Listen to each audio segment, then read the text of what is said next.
அனைவருக்கும் வணக்கம். சங்தேவ் பசாஸ்தி ஞானதேவர் எழுதிய நூல்களில் ஒரு அத்வைத கிரந்தம் என்று சொல்லலாம்.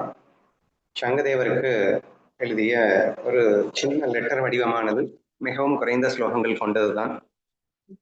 65 பசாஸ்தி என்றால் 65 என்ற அர்த்தம். ஸோ 65 ஸ்லோகங்கள் கொண்ட ஒரு அத்வைத கிரந்தமாக இந்த சங்தேவ் பசாஸ்தி இருக்கின்றது. இதை நாம் இப்போது காணப்போகின்றோம். இதனுடைய முதல் ஸ்லோகத்தில் ஞானதேவர் சொல்லி இருக்கின்றது, வதேஸ்வர் இறைவனுக்கு வணக்கம். அவர் உலகை தோற்றுவிக்க தன்னை மறைக்கின்றார், தன்னை வெளிப்படுத்த உலகை மறைக்கின்றார் என்று ஆரம்பிக்கின்றார். ஸோ ஆங்கிலத்தில் சொல்லணும்னா, salutations to the Lord of Vadeshwara who hides himself to reveal the world and swallows the world to reveal himself. கொஞ்சம் டிஃப்ரெண்டா இருக்கு, ஆனா புரிஞ்சுக்கலாம், ரொம்ப கஷ்டம்னு இல்லை. இறைவனுக்கு வணக்கம் அப்படின்னு சொல்றாருன்னு வச்சுக்கோங்க. இங்க வதேஸ்வரர் அப்படிங்கிறத நீங்க இறைவன் மட்டும் வச்சுக்கிட்டா போதும். சோ இறைவனுக்கு வணக்கம். அவர் உலகை தோற்றுவிக்க தன்னை மறைக்கிறார், தன்னை வெளிப்படுத்த உலகை மறைக்கிறார். அப்படின்னா என்ன அர்த்தம்? இப்போ ஒன்னஸ் அப்படின்னு சொல்றோம். என்னது? பிரம்மத்திற்கு விளக்கம் கொடுக்கும் போது இறைவன் ஒருவனே அப்படின்னு நம்ம சொல்றோம். ஆனா அந்த ஒருவனே எப்படி பலவாக இருக்க முடியும்?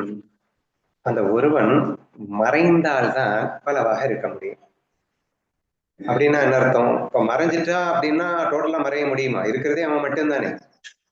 மறைகிற மாதிரி மறைஞ்சு இந்த உலகத்தை தோற்றுவிக்கணும் இல்லையா? அப்போ டுவாலிட்டி அப்படின்னா என்ன? பல அப்படின்னு அர்த்தம்.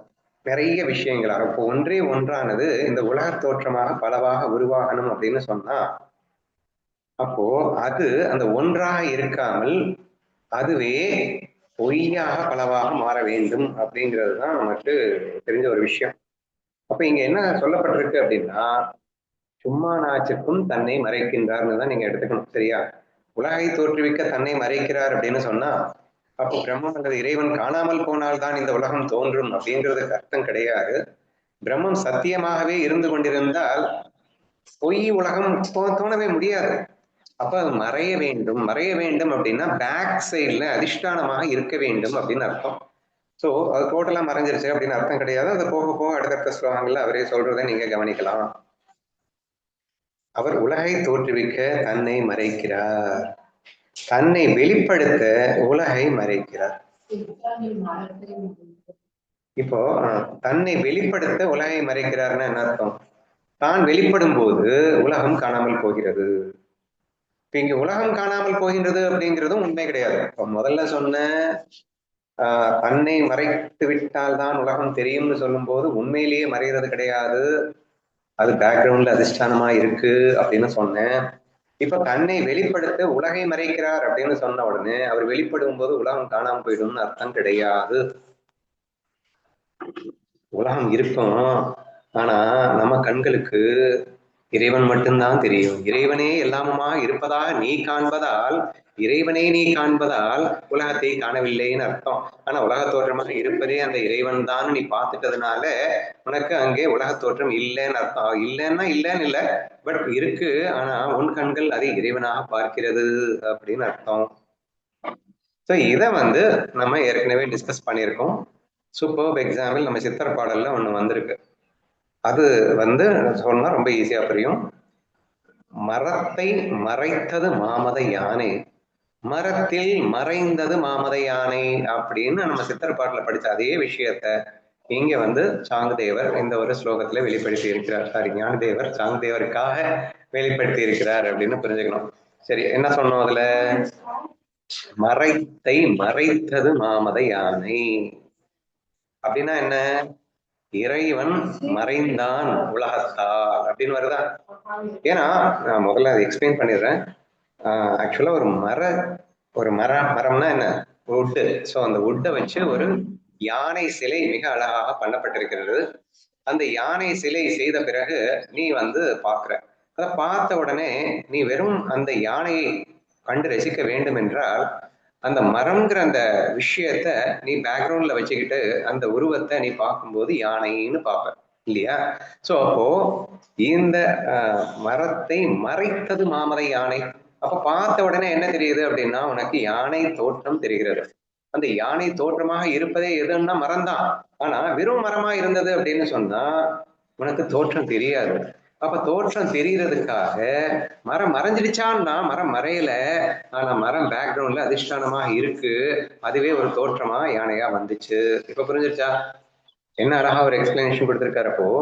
இறைவன் மறையாமல் ஆனால் உலக தோற்றமாக இருக்கின்றான்னு நீங்க புரிஞ்சுக்கணும்னு நான் சொன்னது இப்படித்தான். ஏன்னா அந்த மரம் அப்படிங்கிறது தெரிஞ்சுக்கிட்டே தான் இருக்கு, யானையும் தெரிஞ்சுக்கிட்டே தான் இருக்கு. ஆனா நீ மரத்தை பார்த்துட்டு இருந்தேன்னா யானையை பார்க்க முடியாது, யானையை பார்த்தா மரத்தை பார்க்க முடியாது அப்படிங்கிற அந்த விஷயத்தை தான் இங்க சொல்லியிருக்கு. அப்ப மரத்தை மறைத்தது மாமத யானை. மரத்தில் மறைந்தது மாமத யானைன்னா என்ன? யானை கண் கொண்டு பார்க்கின்றான். யானை கண் கொண்டு பார்க்கும்போது அங்கே யானை அப்படிங்கிறது தனியா எதுவும் இல்லை, மரமேதான் யானை வடிவத்தில் இருக்கின்றதுன்னு நீ புரிஞ்சுக்க. மரமேதான் யானை வடிவத்தில் இருக்குன்னு புரிஞ்சதுக்கு அப்புறமா நீ அங்க என்னடா இருக்குன்னு கேட்டா மரந்தாண்டா இருக்குன்னு நீ சொல்லணும்னு நினைக்கிற. அதுக்காக யானை காணாம போயிடுச்சா அப்படின்னா, யானை தோற்றம் காணாம போயிடுச்சா அப்படின்னா, அது தோற்றம், யானை தோற்றமே இருக்கு. That is why I told you, இந்த பர்டிகுலர் ஒரு ஸ்லோகத்துல அவர் என்ன சொல்றாரு, மேலோட்டமா பாத்தீங்கன்னா இது என்னமோ அவர் காணாம போயிட்டு உலகம் வந்துட்டா மாதிரியும், உலகம் வரும்போது தன்னை வெளிப்படுத்த அவர் வெளிப்படும் போது உலகம் காணாம போயிடுற மாதிரியும் ஒரு தோற்றம் ஏற்படுகிறது. ஆனா அது அப்படி அல்லன்றது நீங்க கவலைப்படாதீங்க, அடுத்தடுத்த ஸ்லோகத்துல அவரே சொல்லிடுவார். சரியா? நம்ம டெப்தா ஏற்கனவே புரிஞ்சு விட்டதுனால இப்போ ஸ்ட்ரெயிட்டாவே நம்ம எக்ஸ்பிளைன் பண்ணிட்டோம். So this is the way the world manifests. இந்த பிரம்மம் எப்படி உலகமாக விரிகிறது என்ற ஒரு தத்துவத்தை இந்த முதல் அடியிலேயே மிக அழகாக ஞானதேவர் வர்ணிக்கின்றார் என்று நீங்கள் புரிந்து கொள்ள வேண்டும். ஓகேவா? இதில் வேறேனும் நான் மிஸ் பண்ணி இருந்தால் கொஞ்சம் ஞாபகப்படுத்தவும். இந்த ஒரு ஸ்லோகத்துக்கு விளக்கம் வேற ஏதாவது கொடுக்கலாமா? கள்ளக்கண்டா நாயக்கான நாயக்கண்டா கள்ளக்கான எல்லாம் ஒண்ணுதானே? ஆனா ஒண்ணுதான். ஆனா நாங்க தப்பா புரிஞ்சுக்கிட்டோம்னா கல்ல தூக்குனா நாய் ஓடிடும் அப்படிங்கிற மாதிரி புரிஞ்சுக்கிட்டோம். அறிவுடைய இந்த ஒரு விஷயத்துல, இந்த ஒரு ஸ்லோகத்துல நம்ம இதை புரிந்து கொண்டால் போதும் அப்படின்னு நினைக்கிறேன். இப்போ அப்படியே நெக்ஸ்ட் போகலாம். அவர் தோன்றினால் உலகம் மறையும், அவர் மறைந்தால் உலகம் தோன்றும் அப்படிங்கறத நான் ஃபர்ஸ்ட் ஸ்லோகத்துல சொன்னேன். ரெண்டாவது ஸ்லோகம்ங்க, ரெண்டாவது ஸ்லோகம் இங்கிலீஷ்ல படிச்சிருவேன். When he appears, the world disappears. When he hides, the world appears. Yet he neither appears nor hides. He is as he is. அதாவது முதல் ஸ்லோகத்தில் நான் சொன்னேன் அல்லவா, அது உண்மை அல்ல அப்படின்னு அவர் ரெண்டாவது ஸ்லோகத்துல சொல்றாரு. இறைவன் தோன்றினால் உலகம் மறையும், இறைவன் மறைந்தால் உலகம் தோன்றும். அது இறைவன் பிரம்மம் என்ன வேணா வச்சுக்கோங்க. சரியா? உண்மையில் அவர் தோன்றுவதும் இல்லை, மறைவதும் இல்லை. அவர் இருப்பதே நிலையாக இருக்கின்றார். அவர் அவராகவே இருந்து கொண்டிருக்கின்றார். So what a beautiful. அப்ப இந்த இடத்துல இறைவனை கூட நம்ம சொல்ல வேணாம், பிரம்மத்தையே நம்ம சொன்னா இன்னும் சூப்பரா இருக்கும் அப்படின்னு நினைக்கிறேன். சரியா? ஏன்னா அவர் தோன்றவும் இல்லை, மறைவும் இல்லை. He is as he is. அவர் அவராகவே இருக்கின்றார். நம்ம சொல்லுவாங்கல்ல பிரம்ம தத்துவத்துக்கு, எதையும் செய்யாமலும் சேவிக்காமலும் அப்படின்னு இருக்கக்கூடிய ஒரு விஷயத்த பிரம்மம்னு சொல்லுவோம். அனைத்தையும் செய்பவனாக இருப்பவன் இறைவன் சொல்லுவோம். நினைப்பதை மட்டும் ஜீவன் இருக்க இயக்குபவன் அவனாக இருக்கின்றான் ஜீவனுக்கு சொல்லுவோம். ஸோ இந்த மாதிரி நிறைய விஷயங்கள் பேசியிருக்கோம். ஸோ அந்த அடிப்படையில பார்க்கும்போது நான் முதல்ல சொன்ன வாஸ்தவம் தான் உங்களுக்கு புரியுறதுக்காக. பட் ரியாலிட்டி என்னன்னு நீங்க டீப்பா திங்க் பண்ணி பார்த்தீங்கன்னா, அங்க அவர் தோன்றவும் மாட்டார், மறையவும் மாட்டார். அவர் பாட்டுக்கு இருப்பார். அப்ப என்ன புரிஞ்சுக்கிறது? இந்த மரம் யானை அப்படின்னு ஒரு கதை சொன்னோம். அப்போ மரம் தோன்றவும் இல்லை, மரம் மறையவும் இல்லை அப்படின்னா, மரம் எப்போதும் சாஸ்வதமானது, நிரந்தரமானது. அது எப்போதும் மரம் மரமாகவே இருந்து கொண்டிருக்கிறது. பிரம்ம தத்துவம் இல்லையா? சோ அந்த பிரம்ம தத்துவத்தில் ஒரு தோற்றம் உருவானது. பிரம்ம தத்துவத்தில் ஒரு தோற்றம் உருவான மாத்திரத்திலே பிரம்மம் மறைந்து விட்டது என்று சொல்லவா? அல்லது பிரம்மம் வெளிப்படும் போது தோற்றம் மறைந்து விடுவது என்று சொல்லவா? பிரம்மம் தோன்றவே இல்லைன்னா சரி, மறையவே இல்லைன்னா அது தோன்றவும் தோன்றாதுன்னு அர்த்தம். அப்ப பெர்மனண்டா சாஸ்வதமாக ஒரே நிலையில் இருந்து கொண்டிருக்கின்ற ஒரு வஸ்துவாக அந்த பிரம்மத்தை பார் அப்படிங்கிற விஷயத்த சொல்றாரு. ஸோ அவர் தோன்றினால் உலகம் மறையும், அவர் மறைந்தால் உலகம் தோன்றும் அப்படின்னு சொன்னேன். ஆனா உண்மையில அவர் தோன்றுவதும் இல்லை, மறைவதும் இல்லை. அவர் இருக்கின்ற அந்த நிலையிலேயே அப்படியே தான் இருந்து கொண்டிருக்கிறார். இப்ப இது இரண்டாவது விஷயத்துல அவர் தெளிவா பிரம்ம தத்துவத்தை அழகா நிரூபிக்கிறாரு. எதையும் செய்யாமலும் செய்விக்காமலும் அது பாட்டுக்கு இருந்து கொண்டிருக்கிறது. அதிஷ்டான பிரம்மத்தை குறிக்கின்றார், சாட்சி பிரம்மத்தை குறிக்கின்றார் என்ற ஒரு விஷயத்தை நீங்க எடுத்துக்கணும். ஆனால் அதுவே அந்த சாட்சியாக அல்லது அதிஷ்டானமாக அது இருக்கின்ற காரணத்தினாலேயே அதிலே ஒரு தோற்றம் ஏற்படுகிறது. இறை தோற்றமும் அல்லது ஜீவ தோற்றமும் எல்லாம் ஏற்படுகிறது என்பது வாஸ்தவமே என்றாலும் உண்மையில் பிரம்மம் தோன்றவும் இல்லை, மறையவும் இல்லை என்று நீங்கள் இந்த ஸ்லோகத்தில் புரிந்து கொள்ள வேண்டும். நீங்க அப்படியே அந்த மரப்பலகையோட ஒப்பிட்டீங்க அப்படின்னா அது மரம் இருந்துகிட்டே தான் இருந்தது, அதுவே யானையாவும் வந்துச்சு. ஞான கண் கொண்டு பார்க்கும் போதும் அது மரமா உனக்கு தெரிஞ்சது அப்படின்றதுனால யானை காணாம போயிடுச்சுன்னு அர்த்தம் கிடையாது. நீ ஞானி ஆயிட்டு ஜீவன் முக்தனா இருக்கும் போதும் உனக்கு உலகம் தெரிஞ்சுக்கிட்டு தான் இருக்கும். நீ ஞானி ஆயிட்ட அப்படிங்கிறதுக்கு உலகம் தெரியாதுன்னு அர்த்தம் கிடையாது. ஆனால் இது பிரம்மத்தின் ஒரு தோற்றம் என்று உனக்கு புரியும். எப்படி மரப்பலகையின் ஒரு தோற்றமாக யானை என்று நீ பார்ப்பாயோ அப்படி அந்த யானை தெரியும். ஆனா தெரியும் போதும் கூட உனக்கு எப்படி தெரியும் அப்படின்னா அது பிரம்மத்தின் ஒரு தோற்றமாக, மரப்பலகையின் ஒரு தோற்ற மாத்திரமாக இந்த யானை இருக்கிறது என்று எப்படி நீ புரிந்து கொள்கிறாயோ அப்படியேதான் நீ புரிந்து கொள்வாய். மாறாக வேறு மாதிரி எல்லாம் நீ புரிஞ்சுக்க போறதில்லை அப்படிங்கிற மாதிரி ஒரு விஷயத்த சொல்லியிருக்காரு. ஸோ நானும் மெதுவா அடுத்தடுத்து மூவ் பண்ணுவோம் அடுத்தடுத்த ஸ்லோகங்கள்ல. இதுல வேற ஏதாவது உங்களுக்கு தோணணும், எக்ஸ்ட்ரா தோணுச்சுன்னு சொல்லலாம், ப்ளீஸ் நீங்க ஷேர் பண்ணுங்க.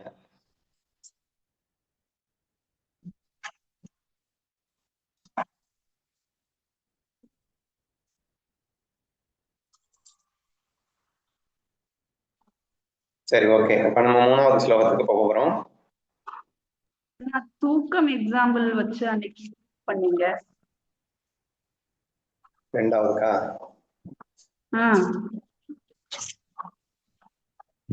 தூக்கம் எக்ஸாம்பிள் கொடுக்கலாம். I think it good example. ஆழ்ந்த நான் உறங்கிக் கொண்டிருக்கின்றேன், அதில் கனவு தோன்றுகிறது, ஆனால் கனவு மறைகிறது. ஆனால் நான் தோன்றினேனா, நான் மறைந்தேனா? நான் தூங்கிக் கொண்டே இருக்கின்றேன். நான் சாஸ்வதமாக இருந்து கொண்டிருக்கும் எண்ணில் ஒரு தோற்றம் உருவானது, ஒரு தோற்றம் மறைந்தது. ஆனால் நான் எப்போதும் இருந்து கொண்டேதான் இருக்கின்றேன் அல்லவா? அப்படி இந்த பிரம்மமானது எப்போதும் சாஸ்வதமாக இருந்து கொண்டே இருக்கின்றது. ஆனால் பிரம்மத்தில் ஒரு தோற்றம் வருவதும் மறைவதுமாக இங்கே நிகழ்ந்து கொண்டிருக்கின்றது என்பதற்கு நம்மளுடைய பர்சனல் எக்ஸாம்பிள்ஸ் கூட எக்ஸாம்பிள் தான். ஸோ நம்மளுடைய பர்சனல் லைஃப் எக்ஸாம்பிள்ல வி ஆர் என்ஜாயிங் இட் இல்லையா? இந்த கனவுங்கிற உலகத்தை நீ தூங்கிட்டு இருக்க, நீ சாஸ்வதமாக அமைதியாக தூங்கிட்டு இருக்க. திடீர்னு உனக்குள்ள இருந்து ஒரு உலகம் வந்துச்சு, ஒரு 100 வருஷம் கூட ஓடுச்சு, அப்புறம் காணாம போயிடுச்சு, எல்லாம் வந்துச்சு. ஆனா நீ அப்படியே தான் இருக்க. இன்ஃபேக்ட் உனக்கு என்ன நடந்ததுன்னு கூட தெரியாது.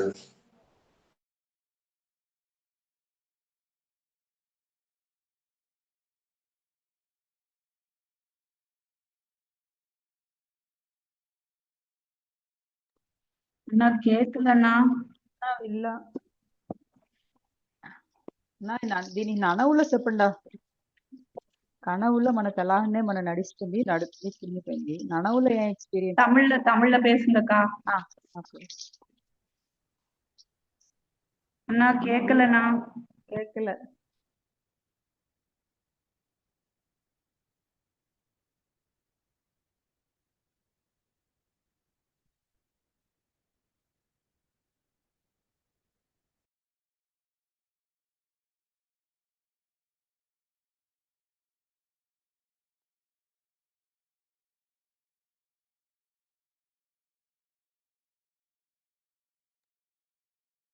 कौन से सेना करना?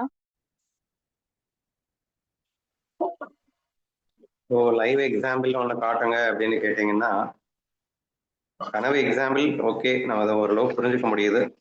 லைவ்ல அப்படின்னு சொன்னா நம்ம பிரம்மம் அப்படின்னு சொல்றோம்.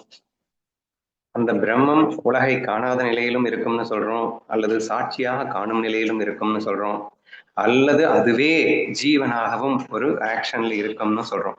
இப்ப பிரம்மம் பல நிலைகள் இருக்கின்றது அப்படிங்கிறத நம்ம பார்த்துட்டு தான் இருக்கோம். அப்போ இந்த பிரம்மம் அப்படிங்கிறது தோன்றினால் உலகம் மறையும், அவர் மறைந்தால் உலகம் தோன்றும் அப்படிங்கிறதெல்லாம் ஒரு அளவுக்கு புரிஞ்சுக்கிறதுக்காக சொன்னாலும் கூட உண்மையில அவர் தோன்றதும் இல்லை, மறைவதும் இல்லை, அவர் இப்போதும் இருந்து கொண்டிருக்கிறார் அப்படிங்கிறத எப்படி புரிஞ்சுக்கிறது அப்படிங்கிறப்போ, ரமண மகரிஷி ஒரு 4 ஆண்டுகள் சமாதியில் இருந்தார் அப்படின்னு நம்ம பார்க்கிறோம். சமாதியில் இருந்தார் அப்படின்னா என்ன அர்த்தம்? பிரம்மத்தில் லயித்திருந்தார் அப்படின்னு அர்த்தம். சாஸ்வதமாக எப்போதும் இருக்கின்ற அந்த நிலையில் அவர் இருந்தார் அப்படின்னு அர்த்தம். கிட்டத்தட்ட அந்த மரம் யானை எக்ஸாம்பிள்ல பாத்தீங்கன்னா அந்த மரம் அப்படிங்கிற நிலையில் இருந்தார் அப்படின்னு. அதுக்கப்புறமா அந்த மரமே, நான் என்ன சொல்லியிருந்தோம், மரம் அப்படிங்கிறது சாஸ்வதமானது, எப்போதும் இருந்து கொண்டே இருக்கும். ஆனால் அதிலே ஒரு தோற்றம் உருவாகும், தோற்றம் மறையும். இந்த தோற்றம் உருவாவதற்கும் தோற்றம் மறைவதற்கும் பிரம்மம் எந்த வகையிலும், பிரம்மம் அஃபெக்ட் ஆகாம அன்அஃபெக்டடா அது பாட்டுக்கு இருக்கும். தோற்றம் தான் உருவாகும் மறையுமே தவிர பிரம்மம் தோன்றுவதும் இல்லை மறைவதும் இல்லை. ஸோ இதுதான் வந்து மேஜரா சொல்ல வந்து ஒரு விஷயமாக இருக்கு. அப்படிங்கிறப்போ இப்ப ரமண மகரிஷி வந்து அந்த பிரம்மமாகவே இருந்தார் அப்படின்னு பாக்குறோம். அவர் இருந்து கொண்டிருக்கும் போது அடுத்து என்ன ஆனாரு அப்படின்னு சொன்னா, ஒரு ஜீவன் பாவத்திற்குள் வருகிறார். அப்படின்னா என்ன அர்த்தம்? ஒரு உலகத்தை பார்க்கிறார், அந்த பிரம்மமே உலகமாக விரிந்திருக்கிறது, தானே உலகமாக இருக்கின்றேன் என்ற உணர்வோடு அவர் வெளியே வருகிறார். அதில் குறிப்பாக ஒரு பர்டிகுலர் உருவத்தில் தான் பொய்யாக இருப்பதாக ஒரு பாவனையிலே அவர் சில ஆக்ஷன்ஸையும் பண்ணினார், எல்லோருக்கும் உபதேசம் பண்ணினார் அப்படிங்கிறதெல்லாம் நீங்க பாக்குறீங்க. அப்போ ஜீவபாவத்திலையும் இருந்தார். ஆனால் அது வெறும் தோற்றம் தான், அது உண்மை அல்ல. அவருடைய ஒரிஜினல் பாவம் என்ன? சமாதியில் இருந்த அந்த பிரம்ம பாவமே அவருடைய ஒரிஜினல் பாவம் என்று நீங்கள் புரிந்து கொள்ள வேண்டும். அப்புறம் நெக்ஸ்ட் இன்னொரு பாவத்துல இருந்தார். ஆபரேஷன் பண்ணும்போது அவர் சாட்சியாக மாறி இருந்தார். அப்ப என்ன, உலகம் தெரியாத நிலையிலும் பிரம்மம் இருக்கும். இன்னைக்கு நான் 1:30 மணி கிளாஸ்ல அது டீட்டெயிலா எக்ஸ்பிளைன் பண்றேன் உங்களுக்கு.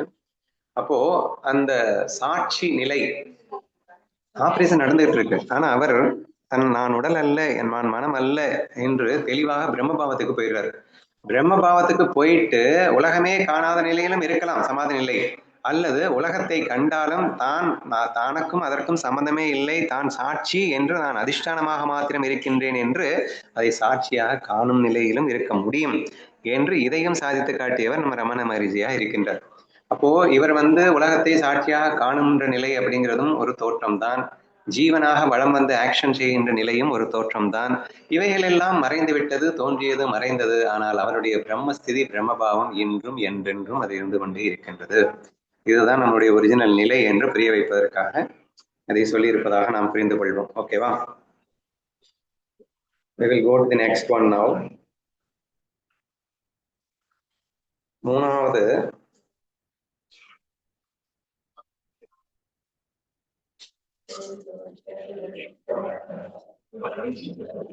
as much as the world is, it is actually not. Even when it seems like nothing, it is everything. இந்த விஷயத்தை ஸ்கிரீன் ஷேர் பண்ணுங்கண்ணா. ஆமாண்ணா. ஸ்கிரீன் ஷேர் பண்ணலையா? ஆமாண்ணா. ஓ, இப்போ நெட் கட் ஆயிட்டு வந்ததுக்கு அப்புறம் மறுபடியும் பண்ணலையா?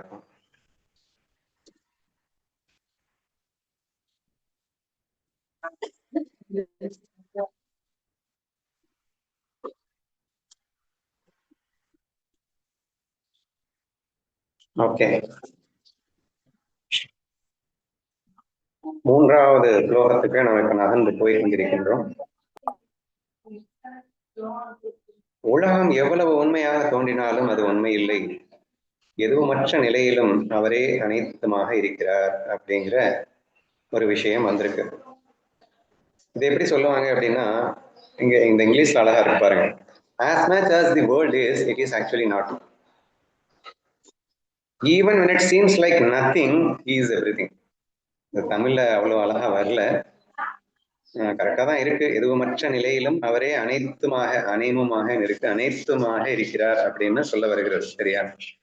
இங்க இந்த விஷயத்த நாராயண ஜாதவ மகாராஜ் அடிக்கடி பேசும்போது என்ன சொல்லுவாரு அப்படின்னா, நீங்க என்னெல்லாம் உங்க கண்ணில் பார்த்துட்டு இருக்கீங்களோ அது உண்மையிலே இல்லை, ஆனா எதெல்லாம் நீங்க இல்லைன்னு நினைச்சிட்டு இருக்கீங்களோ அது மட்டும்தான் இருக்கு அப்படின்னு சொல்லுவார். கிட்டத்தட்ட அந்த ஸ்லோகம் தான் இது. சரியா? இப்போ நீங்க பார்க்கக்கூடிய இந்த உலகம் எவ்வளவு உண்மையாக தோன்றினாலும், இப்ப நீங்க கண்ணில் பாக்குறீங்க, காலையில எந்திரிச்சு நைட் வரைக்கும் உங்களுடைய புலன்களால் எக்கச்சக்கமான விஷயங்களை இன்ஃபேக்ட் அனுபவிக்கிறீங்க அப்படின்னு கூட சொல்லலாம் இல்லையா? அப்ப நீங்கள் அனுபவிக்கின்ற இந்த உலகம், நீங்கள் பார்க்கின்ற இந்த உலகம், புலன்களாலும் உன் மனதாலும் இப்படி ரசிக்கின்ற அல்லது அனுபவிக்கின்ற எல்லா உலகமும் உண்மை இல்லை. என்னது கடைசியில் எப்படி சொல்லிட்டாரு? பேக் டு அந்த மரம் எக்ஸாம்பிள் கூட போயிருங்க. மரம், யானை. இப்போ மரத்துல நீ யானையை பாக்குற, அந்த யானையை வந்து ரசிக்கிற அப்படின்னா கூட அந்த யானை உண்மையா? யானை என்பது ஒரு தோற்றம் தான், ஆனால் உண்மை என்னதுன்னா மரம் தானே உண்மை.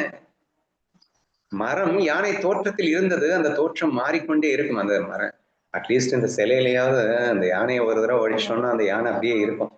ஆனா பிரம்மம் தோன்றுகின்ற அந்த தோற்றம் என்பது நொடிக்கு நொடி மாறிக்கொண்டே இருக்கின்ற ஒரு தோற்றமாக இருக்கின்ற காரணத்தினால் அது மறையும். அப்படிங்கிறப்போ தோன்றி மறைகின்ற ஒரு விஷயம் உண்மையாக இருக்க முடியாது. அப்ப இந்த உலகத்துல ஏதாவது நிரந்தரமா இருக்கா அப்படின்னா எதுவுமே இல்ல. உலகம் என்பது சொல்லு.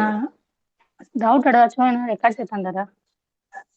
ரெக்கார்ட் ஆயிட்டு இருக்கு. நான் டவுட் கேட்கும் தேவட் கேளுன்னு சொல்லும் போது கேளு. ஓகேவா? ஒரு நிமிஷம் இதை முடிச்சிடுறேன். சோ இந்த உலகம் தோற்றம் இவ்வளவு உண்மையாக உங்களுக்கு தோன்றினாலும் சொல்லிட்டாரு. சரியா? சோ நம்ம எல்லாரும் என்ன நினைச்சிட்டு இருக்கோம், இந்த உலகத்தை உண்மை நினைச்சிட்டு இருக்கோம். ஆனா பிரம்மம்னு ஒண்ணு இருக்கு, அது அது அது எங்க இருக்கு, அதெல்லாம் இல்லை, அதெல்லாம் நான் நம்ப மாட்டேன் என்று எது சத்தியமோ அதை நான் நம்ப மாட்டேன் என்றும் எது பொய்யோ அதை நம்புவேன் என்றும் சொல்லிக் கொண்டிருக்கின்ற இந்த நிலையில அப்படியே உள்டாவாக ஒரு ஸ்லோகத்தை இங்கே போட்டிருக்கின்றார். உலகம் எவ்வளவு உண்மையாக தோன்றினாலும் அது உண்மை இல்லை அப்படின்னுட்டும், எதுவும் அற்ற நிலையிலும் எதுவுமே இல்லை இல்லைன்னு பேசிட்டு இருக்கேல்ல, ஆனால் அவரே இருக்கின்றார். ஏன்னா இந்த இடத்துல நீங்க நல்லா புரிஞ்சுக்கணும், இருக்கிறது ஒன்னே ஒண்ணுதான், அது பரபிரம்மம் மட்டும்தான். அது உலக தோற்றமாக இல்லாத நிலையிலும் அது இருந்து கொண்டுதான் இருக்கிறது. உலக தோற்றமாக இருந்து கொண்டிருக்கும் போதும் கூட அது மட்டும் தான் இருக்கின்றது. Please try to understand very carefully. இந்த ரெண்டாவது வரி ரொம்ப முக்கியம். Even when it seems like nothing, he is everything. உலக தோற்றமே இல்லாத நிலையிலும் கூட பிரம்மம் இருந்து கொண்டுதான் இருக்கிறது. உலகமாக தோற்றம் அளிக்கின்ற நிலையிலும் கூட இருப்பது பிரம்மம் மட்டும்தான்.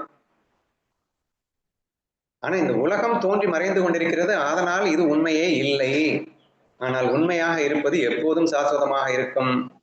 எது இந்த உலகமாக தோன்றுகிறது, அந்த பிரம்மமே தான் இந்த உலக தோற்றமாக இருக்கின்றது. அது தோன்றாத நிலையிலும் அந்த பிரம்மம் இருந்து கொண்டேதான் இருக்கிறது. அதிஷ்டானமாக இருக்கின்ற பிரம்மம் தோன்றுகிறது, மறைகிறது. ஆனால் இந்த தோற்றமும் இந்த மறைவும் உண்மை அல்ல என்று சொன்னாலும் இந்த தோற்றத்திற்கான காரணகர்த்தாவாக இருக்கின்ற அந்த பிரம்மம் தோன்றுவதும் இல்லை, மறைவதும் இல்லை, அது எப்போதும் இருந்து கொண்டிருக்கிறது. இதைத்தான் இந்த ஸ்லோகத்துல ரொம்ப அருமையா சொல்லியிருக்காரு. இப்போ ஏதாவது டவுட் இருந்தா கேள்வி. கனவு எக்ஸாம்பிள் கூட எடுத்துக்கலாம்ல. கனவுல ஒரு உலகம் தோன்றுது, அது உண்மைன்னு நம்ம நினைக்கிறோம், ஆனா அது உண்மையே கிடையாது. அதுக்கப்புறம் எழுந்ததுக்கு அப்புறம் அந்த கனவு நடந்துட்டு இருக்கும் போது நான் இருக்கேன், கனவு இல்லைங்கும் போதும் நான் இருக்கேன். அப்படி எடுத்துக்கலாம்ல. எடுத்துக்கலாம். மரம் எக்ஸாம்பிளே கரெக்டா தான் இருக்கும்னா, அது யானை அப்படின்னு தோற்றம் வராம இருக்கும் போதும் மரம் இருக்குது, யானை அப்படின்னு தோற்றம் வந்ததுக்கு அப்புறமும் அங்க இருக்கிறது மரம் தான் அப்படின்னு இந்த எக்ஸாம்பிளையே நம்ம பார்த்துட்டே போனா கூட புரிஞ்சிடும். கண்டிப்பா. அடுத்து அந்த யானை குதிரையாவோ பன்னியாவோ கழுதையாவோ கூட மாறும். சரியா? ஆனா மரம் மாறவே மாறாது. மரம் அப்படியே தான் இருந்து கொண்டிருக்கும். அதுல தங்கம் எக்ஸாம்பிள், நகை எக்ஸாம்பிள் போயிருங்க, ரொம்ப கன்ஃபியூஷனா இருந்தது அப்படின்னா. அந்த தங்கம் என்ன வடிவத்துல வேணா இருக்கலாம், ஆனா தங்கம் அழியாது, அது சாஸ்வதமானது, அது எப்போதும் இருந்து கொண்டுதான் இருக்கிறது. ஆனால் தங்கத்தில் ஏற்படுகின்ற தோற்றங்கள் என்னவோ மாறி மாறி வந்து கொண்டேதான் இருக்கின்றது.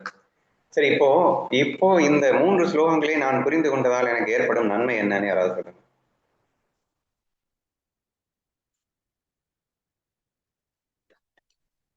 கௌரி ஏதோ டவுட் கேட்க வந்த? లేదు నాకు మీరు ఇల్లు చెప్తానేది. సరే சரி, நன்மைன்னு சொல்லு கௌரி. இந்த 3 ஸ்லோகங்களை இது என்ன, உனக்கு என்ன யூஸ், இதெல்லாம் தெரிஞ்சுக்கிட்டு எனக்கு என்ன ஆகப்போகுது அப்படின்னு கேட்டா என்ன ஆகப்போகுது அப்படின்னு கேட்டா, இந்த 3 ஸ்லோகத்திலயுமே எனக்கு என்ன புரிஞ்சுச்சு அப்படின்னா, எல்லாமே ஒண்ணுதானே. அப்புறம் இதுக்கு இதுக்கு ஆசைப்பட்டுக்கிட்டு, இதுக்கு துன்பப்பட்டுக்கிட்டு, இந்த புகழுக்கு ஆசை, இகழுக்கு துன்பம், அதுக்கப்புறம் இது வேணும் அது வேணும், அதுக்கப்புறம் வேற்றுமை ஒற்றுமை, இவ என்ன திட்டா அவ என்ன பண்ணிட்டா அப்படின்ற ஒரு வேதம் ரியலிஸ்ட் இன்னும் நல்லா புரிஞ்சுட்டா அந்த வேதம் இருக்காது. தேவையில்லாம அந்த திட்டல், தேவையில்லாம அந்த இது எல்லாமே இருக்காது. அதுதான் இங்க மெயின் விஷயம். தேவையில்லாம மனசு வந்து ஆஸ்பெக்ட்ஸ் ஆகாது. சரி, பரவாயில்ல. சுதா, நீ என்ன புரிஞ்சுக்கிட்டேன்னு சொல்லு. What is the necessary of understanding? இதை புரிஞ்ச உடனே என்ன தோணுது? இத புரிஞ்ச உடனே பரபிரம்மம் வந்து பரபிரமா இருக்கிற நான் வந்து எந்தவித தோற்றமும் இல்லாமலும் நான் வந்து ஆனந்தமா இருப்பேன். அந்த தோற்றம் எடுக்கும் போதும் இருக்கிறது நான் தான். அப்பயும் நான் என்னுடைய ஆனந்தத்தை வெளிப்படுத்துறேன். அப்பயும் இருக்கிறது நான் மட்டும்தான்.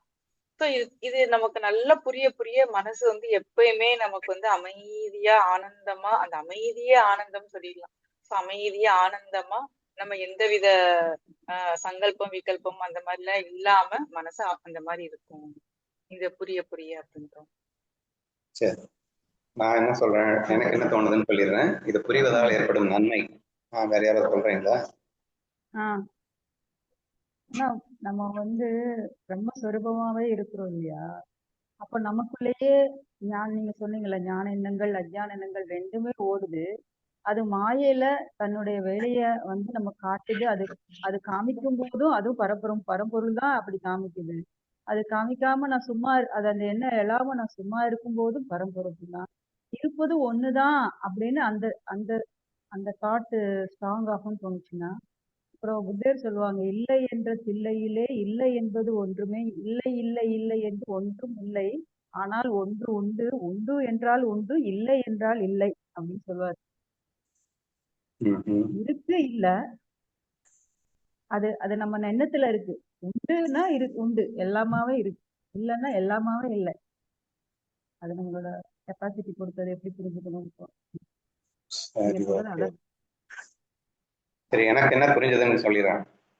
எடுத்த உடனே இந்த உண்மைகளை புரியும் போது நமக்கு ஒரு பெரிய ஷாக்கிங்கா இருக்கும். அது என்ன ஷாக்கிங் அப்படின்னா, இந்த உலக தோற்றத்தை உண்மை உண்மை என்று நம்பி வாழ்ந்து கொண்டிருக்கின்றேனே, இது உண்மை இல்லையா? இது வெறும் தோற்றம் தானா? ஏனென்றால் தோன்றி தோன்றி மறைகின்ற ஒரு விஷயத்தை உண்மை இல்லை என்று சொல்லி இருக்கின்றால் ஆமல்லவோ? சுத்தி யுக்தி அனுபவம் அப்படின்னு சொல்லுவாங்க. சோ இந்த வேதத்துல ஒண்ணு சொல்லிடுச்சு அப்படின்னு சொன்ன உடனே நம்ம ஒண்ணு நம்பணும்னு அவசியம் இல்லை. நீ உன்னுடைய புத்தியை வச்சு யூஸ் பண்ணி பேசா கூட உண்மை நம்பித்தானே ஆகணும். இந்த மரம் எக்ஸாம்பிள் சொல்லாரு, மர யானை எக்ஸாம்பிள் சொன்னாரு அப்படின்னா அதுல அந்த யானை தோற்றம் அப்படிங்கிறது மாறி மாறி வந்துகிட்டே இருக்கு. தங்கம் நகை எக்ஸாம்பிள்ல நகைகள் மாறிக்கொண்டே இருக்கின்றது. ஒவ்வொரு நாளும் நம்ம அனுபவ சித்தமாக இருந்து கொண்டிருக்கின்றது. ஆனா நான் எதை உண்மை நம்பிட்டு இருக்கேன்? தோற்றத்தை உண்மை என்று நம்பிக் கொண்டிருக்கின்றேன். உலக தோற்றம் என்பது மாறிக்கொண்டே இருக்கின்றது. மாறிக்கொண்டே இருக்கின்ற தோற்றத்தை அல்லவா உண்மை என்று நம்பிக்கொண்டிருக்கிறேன். ஆஹா, ஸ்ருதி சொல்வதல்லவோ உண்மை. அது என்ன சொல்கிறது என்றால் இது உண்மை அல்லன்னு சொல்லுது. அப்போ எதுவுமே இல்லாத நிலையிலும் ஒன்று இருக்கின்றது. அது தோற்றமாக இருந்தாலும் சரி, இல்லைன்னாலும் சரி, ஒண்ணு இருக்கு. இன்ஃபேக்ட் அதுதான்டா தோற்றமா இருக்கு, அதுதான்டா சத்தியம்னு சொல்லிச்சு. அப்போ நான் இந்த உலக தோற்றத்தை உண்மை என்று நம்பும் போது என்னுடைய உடல் மனம் புத்தியை உண்மை என்று நம்பி வாழ்ந்து கொண்டிருக்கின்ற வரைக்கும் என்னுடைய சொரூப அதிஷ்டான சொரூபத்தை என்னால் உணர முடியாமல் தவித்துக் கொண்டிருந்த நிலையிலே இந்த ஒரு விஷயத்தை நம்ம கேள்விப்பட்ட உடனே, அப்போ இது உண்மை இல்லையா என்று புரிந்த மாத்திரத்தில் உண்மை என்ன என்ற தேடுதல் நமக்கு ஆரம்பமாகிறது. இப்ப நான் யார் என்ற விசாரம் தொடங்குகிறது. தோற்றம் உண்மை அல்ல என்பது விளங்கிவிட்டது. ஏனென்றால் அது அனுபவ சித்தமாகவே இருக்கின்றது. அப்படி என்றால் நான் இந்த தோற்றம் அல்ல, தோற்றத்திற்கு அதிஷ்டானமாகத்தான் இருக்க வேண்டும், அவர் சொல்வது உண்மைதான் என்று என்னை நான் உணரும் முயற்சி இந்த 3 ஸ்லோகங்களிலேயே நமக்கு ஆரம்பமாகின்றதாக நான் பார்க்கின்றேன். So that is very very important. So ஏன்னா நான் திரும்ப திரும்ப உங்ககிட்ட சொல்லிட்டு இருக்கேன், அத்வைத வேதாந்தத்துல ஒரு மிக முக்கியமான விஷயம் என்னன்னா, இந்த உலகத்தை மாயான்னு புரிஞ்சுக்கிறது மட்டும்தான். தி மொமெண்ட் இந்த உலகத்தை மாயான்னு புரிஞ்சுக்கும் போது ஆட்டோமேட்டிக்லி நீ யாருன்னு புரிஞ்சுப்ப. அப்ப நான் யாருங்கிறத மறைச்சிட்டு இருந்தது எது அப்படின்னா இந்த மாயா தான் மறைஞ்சிட்டு இருக்கு. அப்ப மறைத்து கொண்டிருக்கின்ற இந்த மறைப்பு நீங்கணும்னா, நீ யாருன்னு புரியணும்னா இது தோற்றம்னு புரியணும். அப்ப இந்த தோற்றம் உண்மை என்று நம்பியதால் நீ யார் என்பதை மறைந்தாய். தோற்றம் பொய் என்று புரிந்தால் நீ யார் என்பதை உணர்வாய். So that is the reason why எடுத்த எடுப்பிலேயே மாய தத்துவத்தை உணர்த்த வேண்டும் என்ற முயற்சியில் இந்த அத்வைத கிரந்தம் இறங்குகின்றது என்பதை நீங்கள் புரிந்து கொள்ளுங்கள். ஓகேவா? அண்ட் இன்ஃபேக்ட் இந்த டோட்டல் அத்வைத கிரந்தமும் இந்த ஒரு விஷயத்தை வலியுறுத்தக்கூடியதாகவே அமையும் என்று நான் நம்புகின்றேன். Let us proceed to the 4th shloka now. ஆங்கிலத்தில் gold does not lose its goldness when turned into an ornament. Similarly, the world is formed without the absolute losing its essence. இதுதாங்க ரொம்ப ரொம்ப முக்கிய விஷயம். எங்க உங்களுக்கு இந்த மரம் யானை எக்ஸாம்பிள் புரியலன்னா நீங்க தங்கம் நகை எக்ஸாம்பிள் எடுத்துக்கோங்கன்னு சொன்னா அது அவரே கொடுத்திருக்காரு பாருங்க. அங்கம் ஆபரணமாக தோன்றி மாறினாலும் அதன் தரம் குறைவதில்லை. It's very very important point. Try to note this point. சரியா? பிரம்மம் மாறாமலேயே இந்த உலகமாக மாறியது. அதாவது when it comes to duality, it never changes its oneness. ஒன்றுபட்ட நிலையில் இருந்து கொண்டே தானாக இருந்து கொண்டே ஆனால் ஹியூமனாஜுக்கும் உலக தோற்றமாக தெரிந்து கொண்டிருக்கிறது. இந்த விஷயம் தான் வெரி வெரி வெரி இம்பார்ட்டன்ட். சரியா? மோஸ்ட் ஆஃப் தி பீப்புள் என்ன பிரம்மம் உலகமா மாறிடுச்சுன்னு தப்பா புரிஞ்சிடக்கூடாது. பிரம்மம் உலகமா மாறல, பிரம்மம் பிரம்மமாவே தான் இருக்கு. ஆனா உலக தோற்றத்தை அது காட்டி கொண்டிருக்கின்றது. தோற்றமாக அது உலகமாக வந்துருச்சு அப்படின்ன உடனே பிரம்மமே மாறிடுச்சுன்னு நீங்க நினைச்சிருக்காது. ஒண்ணு நிஜமாவே எல்லாம் ரெண்டாகல, ஒண்ணு ஒன்னாவே தான் இருக்கு. ஆனா ஒண்ணு ஒன்னாவே இருக்கும் போதே ரெண்டா தெரியுது என்ற விஷயத்தை தான் நமது அத்வைத கிரந்தங்கள் மிக ஸ்ட்ராங்காக உங்களுக்கு வலியுறுத்துகின்றன. அதை இந்த ஒரு ஸ்லோகத்துல அழகா சொல்லி காட்டுறாரு. அங்கம் ஆபரணமாக மாறினாலும், நீங்க ஒரு செயின் எடுத்துக்கோங்க அல்லது வளையல் எடுத்துக்கோங்க, ஏதோ ஒண்ணு எடுத்துக்கோங்க. இப்ப ஆபரணமா மாறிடுச்சுங்க. ஆபரணமா மாறிடுச்சு அப்படிங்கிறதுனால இந்த தங்க தன்மையில ஈவன் சிங்கிள் பெர்சன்டேஜ் டிஃபரன்ஸ் இருக்குமா? மேபி நம்ம தங்கத்துல இந்த எக்ஸாம்பிள்ல கூட நீங்க ஏதோ கலப்படம் சேர்க்கணும், சேர்த்தாதான் வரும் அப்படின்னு எல்லாம் நீங்க சொல்லுவீங்கன்னு வச்சுக்கலாம். பட் உண்மையில இந்த தங்கத்தன்மைக்கு ஏதாவது ஹானி ஏற்பட்டதா? மேபி நகையில தான் அந்த கலப்படம் கூட இருக்கும். ஆனா தங்கத்துல கலப்படம் இருக்க முடியுமா அப்படின்னு பாத்தீங்கன்னா தங்கத்துல ஒரு கலப்படமும் இல்லை. 100% பியூர் கோல்டு அப்படிங்கிறதுக்கு எந்த நஷ்டமும் இல்லாமலே தான் it has taken some other form. அது ஒரு வடிவத்தை எடுத்துக்கிட்டது அப்படின்றதுனால தன்னுடைய தன்மை மாறிடுச்சுன்னு நீங்க சொல்லிட முடியுமா அப்படின்னா முடியவே முடியாது அப்படிங்கிறதுதான் மிக தெளிவா புரிஞ்சுக்கணும். அது போல பிரம்மம் மாறாமல் இந்த உலகம் அதிலிருந்து உருவானது. ஸோ பிரம்மத்துல எந்த சேஞ்சும் இல்லாமலேயே at the same time எல்லா சேஞ்சஸ்களாகவும் இருக்கின்றது. இங்க பாத்தீங்கன்னா பிரம்மத்துல கம்ப்ளீட் சேஞ்சஸ், எல்லாம் உயர்வு தாழ்வு மேலு கீழு அப்படின்னு சொல்லிட்டு எக்கச்சக்கமான சேஞ்சஸ் நீங்க பாக்குறீங்க. பட் பிரம்மம் எந்த சேஞ்சஸும் இல்லாமலே எல்லா சேஞ்சஸுமாவே இருக்கு. தங்கம் எந்த சேஞ்சும் ஆகாமலேயே ஆயிரக்கணக்கான நகை வடிவங்களை எடுத்துக்கொள்ளுகிறது என்பதை எப்படி புரிந்து கொள்கிறாயோ அப்படி புரிந்து கொள்ள முயற்சி செய். கடல் இருக்கு அப்படின்னு வச்சுக்கோங்களேன், அதுல ஒரு குட்டியோண்டு டம்ளர் தண்ணி எடுங்க, இல்ல அண்டா தண்ணி எடுங்க.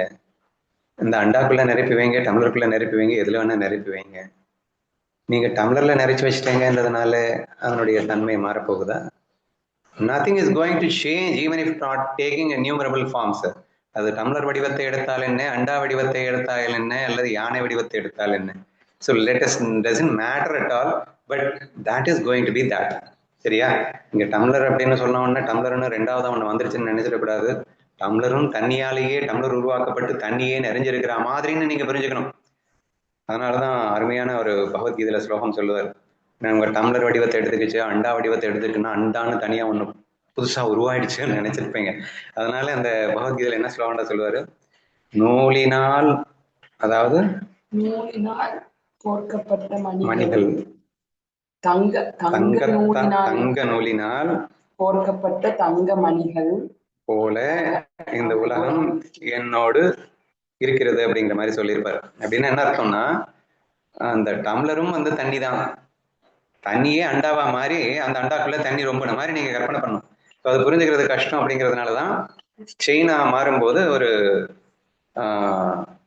அதாவது கோல்டையே நூல் வடிவாக மாற்றி அதுல இருக்கக்கூடிய எல்லா டிசைன்ஸ் எல்லாமே கோல்டா இருந்து அது அப்படித்தான் இந்த உலகம் வந்திருக்கு அப்படின்னு புரிஞ்சுக்கடா அப்படின்னு சொல்லிட்டு கீதையில ஒரு ஸ்லோகம் வரும். ஐஸ் கட்டியால ஆன கிண்ணத்துல ஐஸ் போட்டு அப்படி சொல்லலாம். ஒரு ஐஸ் கட்டிய ஒரு கிண்ணம் மாதிரி இருக்கக்கூடிய கிண்ண வடிவத்தில் இருக்கக்கூடிய ஐஸ் கட்டியில அதுல தண்ணி ரொப்பி வச்சிருந்தீங்கன்னா அது வேற ஒரு வடிவத்தை எடுத்துக்கிச்சு அப்படிங்கிற மாதிரி இருக்கு. இல்ல ஐஸே சொல்லிடலாம், கிண்ண வடிவத்துல ஐஸ் இருக்கு, எல்லா வடிவத்திலையும் ஐஸ் நம்ம ஃபார்ம் பண்ணலாம். But at the same time அது எல்லா ஃபார்ம்ஸையும் எடுத்துக்கிச்சு அப்படிங்கிறதுனால தண்ணியினுடைய தன்மையில அது மாற போறது இல்லை. Ice is also best example தான் சொல்லலாம் இல்லையா? சோ இந்த ஒரு விஷயத்தை தான் இந்த இடத்துல சொல்லப்பட்டிருக்கு அப்படிங்கிறத புரிஞ்சுக்கணும். அப்ப இந்த ஒரு ஸ்லோகத்தை புரிந்து கொள்வதால் எனக்கு ஏற்படும் நன்மை என்ன? யாராவது சொல்லுங்க பார்க்கலாம். அதாவது தங்கத்தன்மைக்கு ஒரு குறைவும் இல்லாமலே தான் இத்தனை மாற்றங்களும் இங்கே நிகழ்ந்து கொண்டிருக்கின்றன அப்படின்னு புரிஞ்சுக்கிறதுனால what is advantage I'm going to have? கொஞ்சம் கூட டிஃபரன்ஸே தெரியாது. பாகுபாடு பிரம்மம் வேறு உலகம் வேறு. பிரம்மம் வேறு உலகம் வேறுன்னு இல்ல. ராஜா வந்துட்டாளா? ராஜா இருக்கியாமா? நானும் ஆமாண்ணா இருக்கேண்ணா. உனக்காக தான் தேட போறேன், அதான் தேடிட்டு இருக்கேன் உன்னை. இருக்கேண்ணா. இதை புரிந்து கொள்வதால் ஏற்படும் நன்மை என்ன? நீதான் அழகா சொல்ல முடியும். தங்கம் எக்ஸாம்பிள். ஆமாம்மா, என்னவா மாறினாலும் தங்கத்தன்மைக்கு ஒரு குறையும் ஏற்படாது அப்படின்னு சொன்னதுல இருந்து நீ என்ன புரிஞ்சுக்க போற? நான் என்ன புரிஞ்சுக்கிட்டேன்னா, நீங்க சொன்னீங்க இல்லையா செகண்ட் அத்தியாயத்துல வாளால வெட்ட முடியாது அந்த மாதிரி எல்லாம் சொல்லுவீங்க இல்லையா பிரம்மத்தை. அது வந்து நான் இதுக்கு நீங்க சொல்ல சொல்ல அததான் நான் நினைச்சுக்கிட்டு இருக்கேன். இந்த சித்தாபாசன் எனக்கு பிரம்மம், உடல் உலகம். இது அது என்னுடைய அந்த உணர்வு, அதாவது பரபிரம்ம அந்த சித்தாபாச பிரம்ம உணர்வு எதாலையும் வெட்டவும் முடியாது, எதையும் அழிக்கவும் முடியாது. அதே மாதிரி இந்த உடம்புக்கு என்ன ஆனாலும் அதுக்கு ஒரு பாதிப்பும் இல்லை. இதே இந்த உடம்புதான் பிரம்மன்னு நானும் நினைச்சுக்கணும். அந்த மாதிரி எனக்கு தோணுது. நான் சரியா சொல்ல தெரியல. இல்ல கரெக்டா சொல்லிட்டேன். கடைசியில கொஞ்சம் சொதப்புனா இல்லாதவன் கரெக்ட் தான், அவனும் தப்பில்லை. அதுக்காக தான் அவனை கேட்டேன். சோ இந்த உடம்பை இரண்டாக வெட்டி போட்டாலும், இந்த உடம்புல இன்னும் 1000 வியாதிகள் குடிகொண்டாலும், 1000 வேதனைகள் வந்தாலும், இவைகள் எல்லாம் வெறும் தோற்றம்தான். ஆனால் இந்த தோற்றத்தினால் உண்மையில் அதிஷ்டான பிரம்மம் ஏதாவது பாதிப்பை அடைய போகிறதா அப்படின்னா நிச்சயமா அடைய போறதில்லை. இந்த சத்திய வஸ்துவான உண்மை ராஜ்யத்திற்கு எதுவுமே ஆகாது. ஆனால் அவர் எடுத்துக்கொண்ட இந்த தோற்றம் கண்டிப்பாக மாறிக்கொண்டுதான் இருக்கும். அது எத்தனை தான் மாறும் போதும் அவள் மாறப்போவதில்லை என்று அந்த சத்தியத்தை புரிந்து கொள்வதுதான் ரொம்ப முக்கியம். சரியா? இதை புரிஞ்சுக்கிறதுல என்ன நன்மைன்னு கேட்கும் போது ஃபர்ஸ்டே நம்ம புரிஞ்சுக்கிட்டோம், உலகம் பொய்ன்னு புரிஞ்சுக்கும் போதே பெரிய ரிலாக்ஸேஷன் கிடைச்சிருச்சு. இந்த உடல் மனம் புத்திங்கிறது உண்மை இல்லைன்னு புரிஞ்சுக்கும் போதே பெரிய ரிலாக்ஸேஷன் கிடைச்சிருச்சு. இப்ப நெக்ஸ்ட் என்ன சொல்றாருன்னா, இதற்கு அதிஷ்டானமாக இருக்கின்ற நீ சாஸ்வதமாக எப்போதும் நிரந்தரமாக எந்த பாதிப்பும் ஆகாமலே இருப்ப. பெர்மனண்டா நீ எந்த சச்சிதானந்த சுரூபமாகவே தான் இருப்ப. நீ என்ன வடிவத்தை எடுத்துக்கிட்டாலும், நீ வில்லன் ரோல போட்டாலும், ஹீரோ ரோல போட்டாலும், இல்ல நாயா பண்ணியா எந்த வேஷம் போட்டாலும், அந்த வேஷம் அப்படிங்கிறது உன்னை பாதிக்க போறது இல்லை. வேஷத்துக்கு என்ன நடந்தாலும் அது உன்னை பாதிக்க போறது இல்லை. So that is more and more very very important point அப்படிங்கிறத புரிஞ்சுக்கணும். சரியா? இன்னொரு விஷயமும் நம்ம புரிஞ்சுக்கணும். இந்த சத்தியத்தை நாம் புரிந்து கொள்ளும் போது என்ன நடக்கிறது அப்படின்னா, இந்த அதிஷ்டானம் தான் பிரம்மம் நான் புரிஞ்சுக்கும் போது இந்த தோற்றம் எல்லா தோற்றமும் நான். இங்க ராஜம் இந்த உடல், ராஜத்துடைய உடல் மனசு புத்தி மட்டும் இல்லை, அவ வீட்டுல இருக்கிறவங்க மட்டும் இல்லை, இந்த உலகத்தில் உள்ள எல்லாருமே தான் என்ற ஒரு விஷயத்தை அவள் புரிந்து கொள்வாள். அதிஷ்டானமாக இருக்குன்னா தங்கம், இப்ப தங்கம் ராஜம் அப்படிங்கிற ஒரு வளையல் டிசைன்ல இருக்குன்னா, இந்த வளையல் தான் தங்கம்னு உணரும் போது எப்படி உணரும்? பக்கத்துல இருக்கிற உங்கரமும் தான் உணரும். எப்ப தங்கம்னு ரியலைஸ் பண்ணிடுச்சோ, இந்த உலகத்துல எல்லா டிசைன்ஸா இருக்கக்கூடிய எல்லா நகைகளும் தானேன்னு உணருமா இல்லையா? தோற்றமாக இருக்கின்ற அத்தனை தோற்றங்களும் தான் என்ற உணர்வு ஏற்படும். ஏனென்றால் அவர் அதிஷ்டானத்தில் தான் என்று உணர்கிறாள். தங்கத்தை உணர்ந்து விட்டால், தோற்றத்தை அவர் நம்பி இருந்தால் இத்தனை நாட்களாக, அப்ப அது வரைக்கும் என்ன ஆகும்? அவள் வளையல் தான் நினைச்சுக்கிட்டே இருந்திருப்பான். ஆனால் அடே நீ தோற்றம் அல்லடா, அதன் அதிஷ்டானமாக இருக்கின்ற தங்கம் நீ. அந்த மொமெண்ட் நீ தங்கம் நீன்னு புரிஞ்சுக்கிட்ட அடுத்த செகண்ட் அனைத்து தோற்றங்களாகவும் இருப்பவன் நானே என்ற அற்புத உணர்வு நமக்கு மேலோங்குகிறது. அப்போ இதுல என்ன அட்வான்டேஜ் அப்படின்னா, ஃபர்ஸ்ட் அட்வான்டேஜ் என்ன?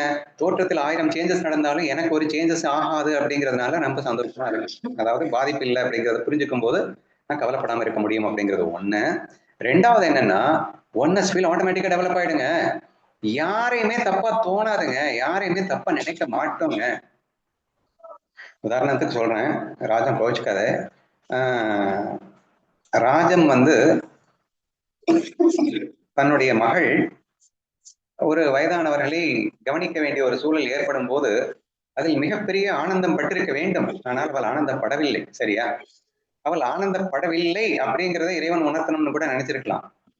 ஏமா வயசானவங்க கட்டில் இருக்கும்போது அதை பாதுகாக்கும் ஒருவர் பாக்கியம் கிடைத்திருந்தால் அதை வரமாக நினைக்காமல் இப்படி அவங்க கஷ்டப்படுறாங்கன்னு என் மகளும் கஷ்டப்பட வேண்டியது ஆயிடுத்தே என்ற அந்த எண்ணம் எத்தனை ஒரு முட்டாள்தனமானது. துவைத பாவனையில் இருந்து வந்ததல்லவா அது. அனைத்தும் நான் என்ற உணர்வு இருந்தால் உன் பிள்ளையை மற்றும் நீ என்று நினைத்தாயே, கட்டிலில் படுத்திருப்பவர்களும் நீ என்று நினைத்தாயா? அதிஷ்டானத்தில் அனைத்தும் நான் என்ற உணர்வு வந்திருந்தால் அனைவருக்கும் சமமாக நீ அந்த அன்பை கொட்ட வேண்டும் என்றல்லவா நினைத்திருப்பாய். அந்த நினைப்பில் இருக்கும் போது அந்த உணர்வு எவ்வளவு அழகாக இருந்திருக்கும் என்று சிந்தித்துப்பார் என்று சொல்லுகின்றேன். இனி அந்த தவறை செய்ய மாட்டோம் என்று சொல்லுகின்றேன். நாம் கர்மாவை வளர்ப்பதற்கு காரணமாக இருப்பதே இந்த வேத பாவம் தான். அனைத்தும் ஒன்றென்ற தத்துவத்தை உணராதது. தங்கமாய் நான் இருக்கின்றேன், அனைத்துருவங்களாகவும் இருப்பது நானே என்று உணராததன் விளைவு விருப்பு வெறுப்பு அகங்காரத்தில் சிக்கிக்கொண்டு லூசுத்தனமாக என் கர்மாக்களை வளர்த்துக் கொண்டு நான் அவதிப்பட நேர்ந்தது என்ற தவறு இனி நடக்காது என்று புரிகிறதா என்று நான் கேட்கின்றேன். சரியா? So that is the another greatest advantage. நமக்கு பாதிப்பு இல்லை என்று புரிந்து கொள்வதோடு மட்டுமில்லை, ஒன்னஸ் ஃபீல் என்ற அன்பு உன்னுள் மலர்கின்றது. அனைத்தையும் ஒன்றாக கணந்து அனைத்து உருவங்களையும் ரசிக்கப் போகின்றாய் என்று சொல்ல வருகின்றேன்.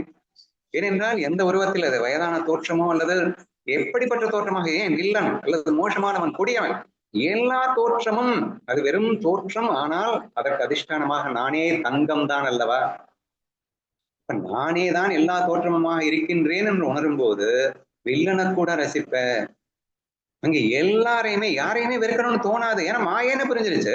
ரெண்டாவது நீ இன்னும் புரிஞ்சிருச்சு. ரெண்டு விஷயத்த நான் அடிக்கடி சொல்லியிருப்பேன். கிருஷ்ணா கீழ சொல்லும் போது மாயான்னு புரிஞ்சாலே ரிலாக்ஸ் ஆயிடுவேங்க, அதுவங்க ஏன் கிருஷ்ண மாயான்னு புரிஞ்சா ரிலாக்ஸ் ஆயிடுவேங்கன்னு சொன்னேன். இன்னும் ஒரு படி மேல போய் இங்க மாயான்னு புரிஞ்சுக்கிட்டேங்க, அத்தோட என்னுடைய மாயை அப்படின்னா கண்ணன் இல்ல அதிஷ்டானமா, நீயே தான் அதிஷ்டானமா இருக்க. அனைத்தும் நீயே என்ற பிரம்மபாவத்தில் இருக்கும் போது அந்த அன்பு மலர்கின்றது. ஒன்னஸ் ஃபீல் டெவலப் ஆயிடுது. யாரையுமே வெறுக்கணும்னு தோணாது, எல்லாத்தையுமே ரசிக்கணும்னு மட்டும்தான் தோணும் என்ற ஒரு உண்மைதான் இந்த அத்வைத கிரந்தத்தில் நாம் அடைகின்ற மிகப்பெரிய வெற்றி, மிகப்பெரிய மகிழ்ச்சி என்பதை புரிந்து கொள்ள வேண்டும். இந்த பொறாமை அப்படின்னு சொல்றது, இந்த மண்ணாங்கட்டி அடுத்தவங்களை பார்த்து பெரியவனானா நம்ம அகலியை நினைக்கிறது, ஒரு மண்ணை எந்திரிக்க முடியாதுங்க. நேற்று கூட நாங்கள் கிளாஸ்ல டிஸ்கஸ் பண்ணிட்டு இருக்கும்போது ஒருவர் இன்னொருவரை பார்த்து, சே அவங்கெல்லாம் எப்படி பேசுறாங்க, என்னால பேச முடியுமே அப்படின்னு ஒரு பொறாமை வந்து விட்டது என்று சொன்னார்களாம். ஏன் வருகிறது? போனஸ் ஃபீல் மிஸ் பண்ணா வரத்தானங்க செய்யும். நீ ஏன் டுவாலிட்டியா பாக்குறாங்க, வேறையா பாக்குற? ஏன் உன் பொண்ணு நல்லா ஷைன் ஆனா எவ்வளவு சந்தோஷமா இருக்கு, ஏன்னா பொண்ணை மட்டும்தானே நீங்கன்னு நினைச்சிட்டு இருக்க. அப்போ உன்னவர்கள்னு நீ ஏன் அந்த சின்ன வட்டத்துக்குள்ள? ஆனால் இந்த அத்வைத ரகசியம் புரிந்துவிட்டால் இங்கே தோற்றங்கள் அனைத்தும் உண்மையல்ல என்பதோடு உண்மையில்லாத தோற்றமாக இருப்பது நானேன்னு புரிஞ்சிருச்சுன்னா அன்பு என்பது எத்தகையதாக மலர்கின்றது என்பதுதான் இந்த விஷயத்தில் நாம் காண்கின்ற அடுத்த முக்கியமான மிகப்பெரிய அட்வான்டேஜ் என்று புரிந்து கொள்ளுங்கள். Any comments?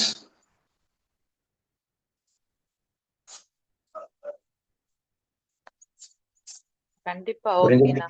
நம்ம ஒரு நாள் தங்கம் ஆபரணம் ஒரு சத்சங்கத்துல ஃபுல்லா பார்க்கும்போது லாஸ்ட்ல நீங்க இந்த ஆன்சரை தான் நீங்க பிரசன்ட் பண்ணீங்க. தங்கம் ஆபரணமா வந்தாலும் அதனுடைய தரம் எல்லளவும் குறையாம தான் வருது அப்படின்னு புரிஞ்சுக்கணும் அப்படின்னு. நம்ம 23 கேரட் 22 அப்படின்னு பிடிக்கும் போது நீங்க இந்த ஆன்சர் சொன்னீங்க. ஆமா அந்த மாதிரி நீங்க நினைச்சிடாதீங்க. அது வில்லனா இருந்தாலும் மொல்ல மாதிரி முடிச்ச வைக்கியா இருந்தாலும் பியூர் தான் அவன்.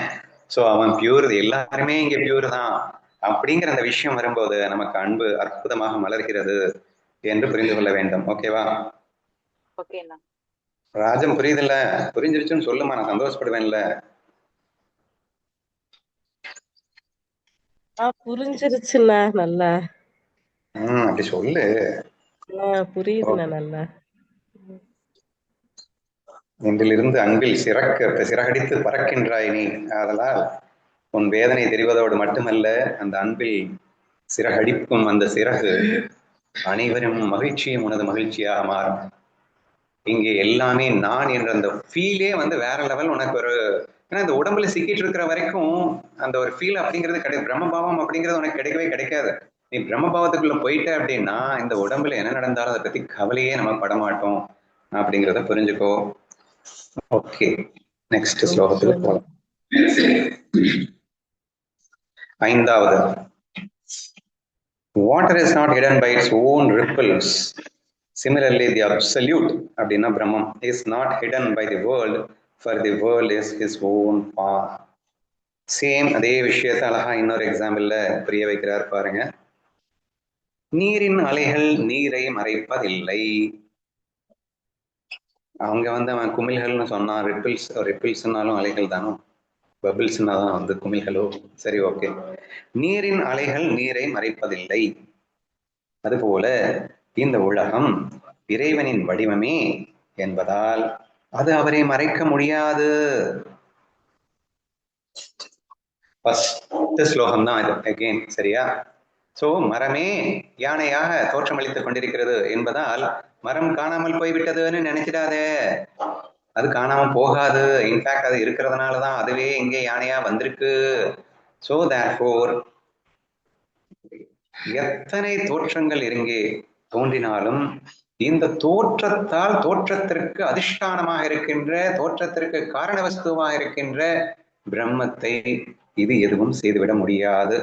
ஏன் நீங்க புரிஞ்சுக்க வேண்டிய ஒரு விஷயம் என்னன்னா, let whatever happens let it happen அப்படிங்கிறாங்க, சரியா? இப்போ ராஜத்தின் உடலிலே ஏற்படுகின்ற இந்த விஷயங்கள் எல்லாமே அலைகள்னு கூட வச்சுக்கலாம். என்ன வேணா நடக்கலாம், நடந்துட்டு போட்டோம். ஆனால் இவைகள் அவளை மறைத்து விடுமா? அவளுடைய சுய சுரூபத்தை மறைத்து விடுமா?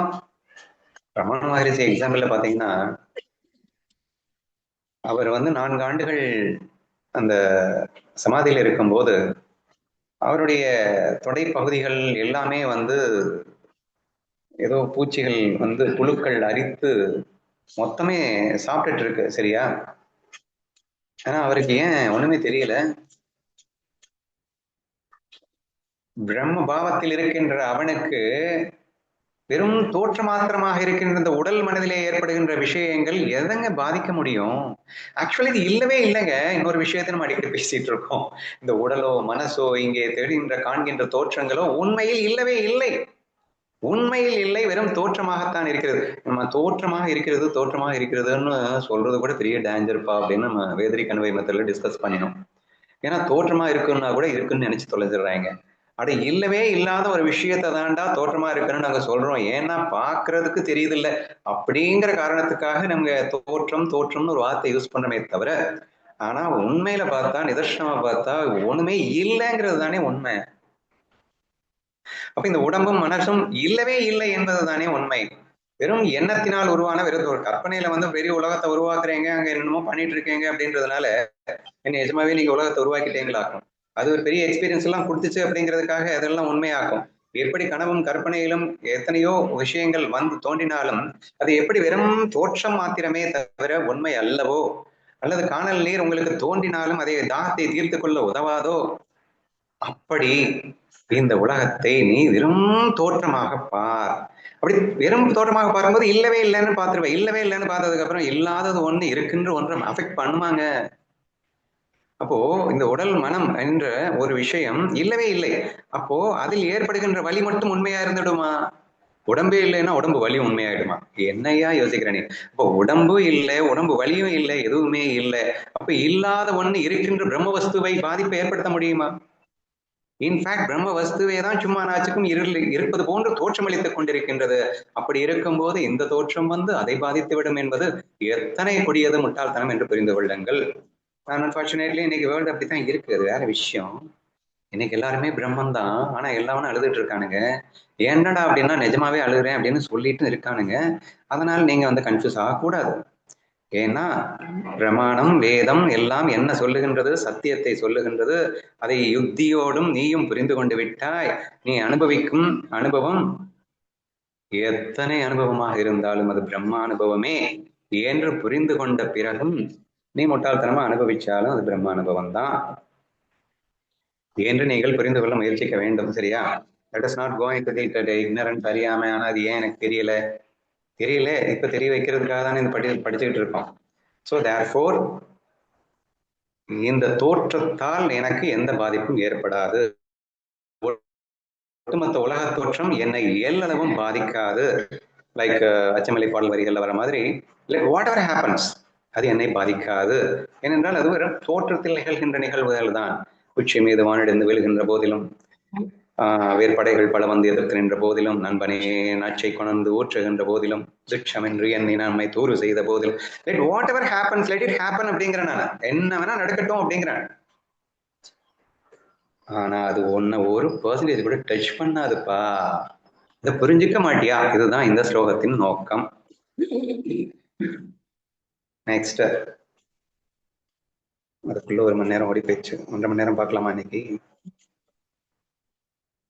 இந்த ஒரே ஒரு ஸ்லோகத்தை படித்து நிறைவு செய்துவிட்டு டெய்லி ஏதாவது வேறு சில விஷயங்களையும் பண்ணலாம்னு நினைக்கிறேன்.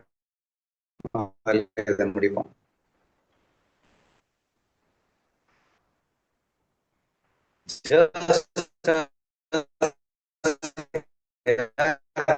Not lost in the form of dust or this pre-fitness by the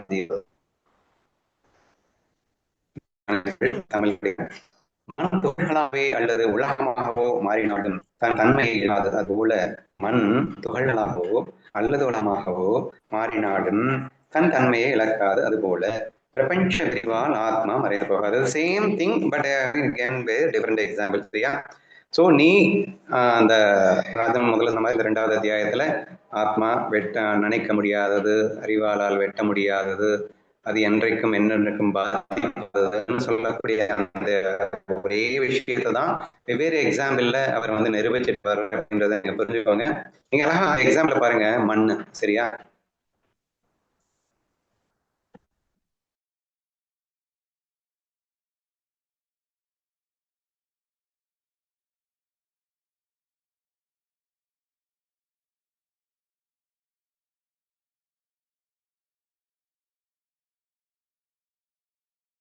என்ன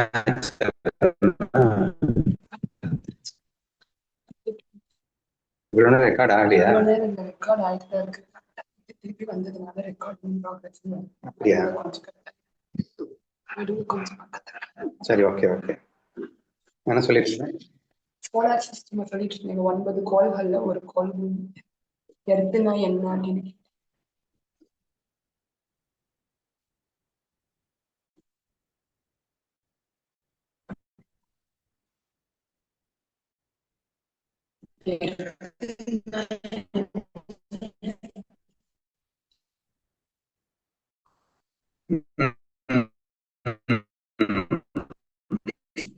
எர்த் அப்படின்னா என்னன்னு கேட்டிருந்தேன். பூமி அப்படின்னா பூமி பந்து வெளிவருச்சா என்ன ரவுண்டா இருக்கா? ஸோ அந்த பூமி பந்து அப்படிங்கிறது தான் நாம வாழ்கின்ற இடம் அப்படின்னு சொல்லி நம்ம கேள்விப்பட்டிருக்கோம் இல்லையா? இந்த பூமி பந்துங்கிறது ஒன்றும் இல்லை, பந்துன்னு சொல்லிட்டுனே. ஸோ அப்போ அந்த பூமி பந்து எவ்வளவு பெருசு அப்படிங்கறத நீங்களா கற்பனை பண்ணி இமேஜின் பண்ணிக்கோங்க. சரியா? அப்ப அந்த பூமி பந்து எல்லாம் புரிஞ்சுக்கணும் அப்படின்னா, கற்பனைக்கே எட்டாத மிகப்பெரிய மண் உருண்டை அப்படிங்கிறது தான் பூமி. ஆனா அந்த பூமிக்கு மேல பாத்தீங்கன்னா தூசி அப்படின்னு பாத்தீங்கன்னா டஸ்ட் பார்ட்டிகிள் அப்படின்னு சொல்லுவாங்க. பூமியினுடைய மிகச்சிறிய துகள் அப்படின்னா, பூமிங்கிறது கற்பனைக்கு எட்டாத பெரிய மண் உண்டை அப்படின்னா, உங்களுக்கு மறுபடியும் கற்பனைக்கு எட்டாத குட்டியோண்டு மண் உண்டை அப்படின்றத வேணா நீங்க டஸ்ட் பார்ட்டிகிள் அப்படின்னு வச்சுக்கோங்க. சரியா? இப்போ அந்த டஸ்ட் பார்ட்டிகிள், அந்த மண் உண்டையை நீங்க எடுத்து டெஸ்ட் பண்ணுங்க. அந்த பெரிய பூமியை கொண்டு போயிட்டு லேப்ல கொடுங்க. அது ரெண்டும் ஒண்ணுதானேயா? அது இவ்வளோண்டா இருந்தானே, எவ்வளவு பெருசா இருந்தானே ஒண்ணுதானே. என்ன அருமையா ஒரு எக்ஸாம்பிள் யோசிச்சிருப்பாரு பாருங்க. அந்த மண் அப்படிங்கிறது துகள்களாகவோ, துகள்கள்னா ரொம்ப ரொம்ப குட்டியாகவோ அல்லது மிகப்பெரிய உலகமாகவோ மாறினாலும் தன் தன்மையை இழக்காது. அதுபோல பிரபஞ்ச விரிவால் ஆத்மா மறைந்து போகாது.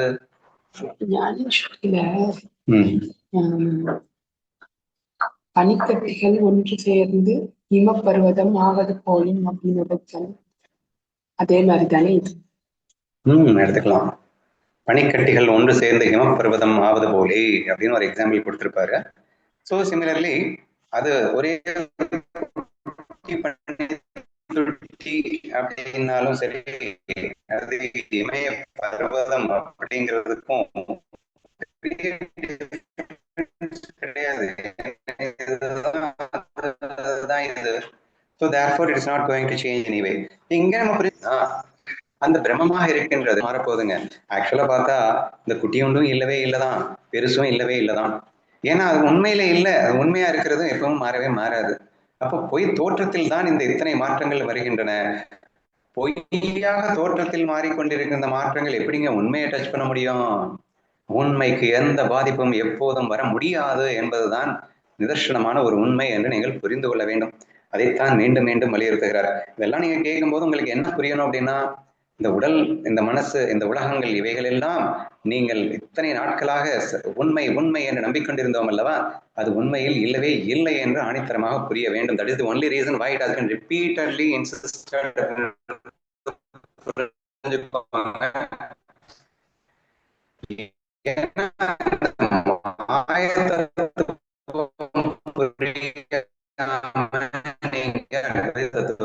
போக முடியாது. நான் பிரம்மன்றது புரியணும் அப்படிங்கிறத புரிஞ்சுக்கோங்க.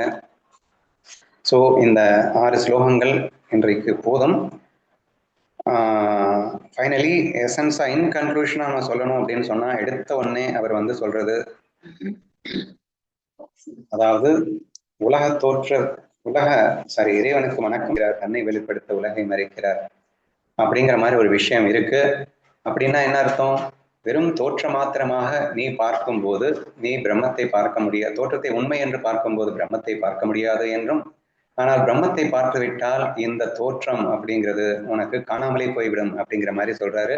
ஏன்னா நீ மரத்தை மட்டும் பார்த்துட்டு இருந்தேன்னா யானை வடிவம் உனக்கு தெரியாமலே போயிடும் அப்படிங்கிற விஷயத்த சொல்றாரு. அதுக்கப்புறம் இன்னும் தெளிவா எக்ஸ்பிளைன் பண்றாரு. அப்படி இல்லடாக்கன்னா இந்த உலக தோற்றம் அப்படிங்கிறது சும்மா நாச்சக்கம் தான் தெரிந்து கொண்டிருக்கிறது, சாஸ்வதமாக எப்போதும் நிரந்தரமாக இருந்து கொண்டிருக்கிறதுன்னா அது அதிஷ்டான பிரம்மம் மட்டும்தான். அதிலே இந்த உலக தோற்றம் என்பது வந்தும் போய்கொண்டும் இருக்கக்கூடிய ஒரு விஷயமாக இருக்கின்றது. ஆதலால் தோற்றம் பொய் என்றும் இந்த பிரம்மம் மட்டுமே உண்மை அப்படிங்கிற ஒரு விஷயத்த நெக்ஸ்ட் அவர் வந்து சொல்லி காட்டுறாரு. அதுக்கப்புறமா அவர் தெளிவா மீண்டும் மீண்டும் சொல்லுகின்ற ஒரு 3 உதாரணங்கள்லையும் இந்த உலகம் எவ்வளவு உண்மையாக தோன்றினாலும் அது உண்மை அல்ல, எதுவுமற்ற நிலையிலும் அவர் அனைத்துமாக இருக்கின்றார். இதை ரொம்ப இந்த 3 ஸ்லோகங்களை இதை ஸ்ட்ரென்தன் பண்ணியாச்சு. என்ன ஸ்ட்ரென்தன் பண்ணியாச்சு? பிரம்மம் மட்டுமே சத்தியம் அப்படிங்கிற விஷயத்த ஸ்ட்ரென்தன் பண்ணியாச்சு. ஆனா அதுவே தான் எல்லாமா தோற்றம் அளித்துக் கொண்டிருக்கிறது, ஆனால் தோற்றம் உண்மை அல்ல. சரி, இது வரைக்கும் இந்த 3 ஸ்லோகத்துல நிரூபிச்சதுக்கு அப்புறமா அடுத்து 4, 5, 6ல நமக்கு என்ன புரிய வச்சுக்க முயற்சி பண்ணார் அப்படின்னா, இந்த பிரம்மே தான் தோற்றமாக இருக்கின்றது, ஆனால் இந்த தோற்றம் பிரம்மத்தை பாதிக்காதுன்றதுக்கு மட்டும் இந்த 3 ஸ்லோகத்தை எடுத்திருக்காரு. ஏன்னா நம்ம எல்லாம் இப்ப பாதிச்சுட்டு இருக்கோம். ஏன்னா தோற்றத்தை உண்மைன்னு நம்பினதுனால.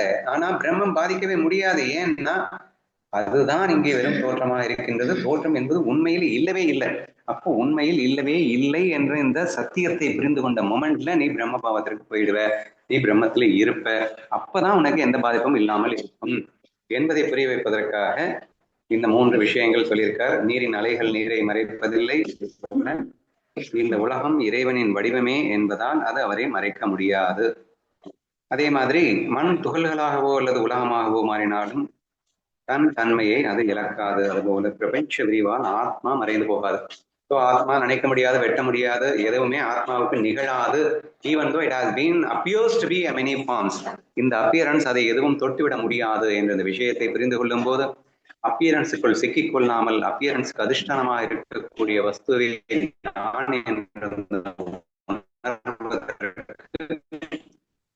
ஒரு அற்புதமான வாய்ப்பாக நாம் இன்றைய சத்சங்கத்தை எடுத்துக்கொள்ளலாம் என்று நினைக்கின்றேன். சத்சங்கத்தை நிறைவு பண்ண போறதில்லை, நான் வந்து ரெக்கார்டை மட்டும் க்ளோஸ் பண்றேன்.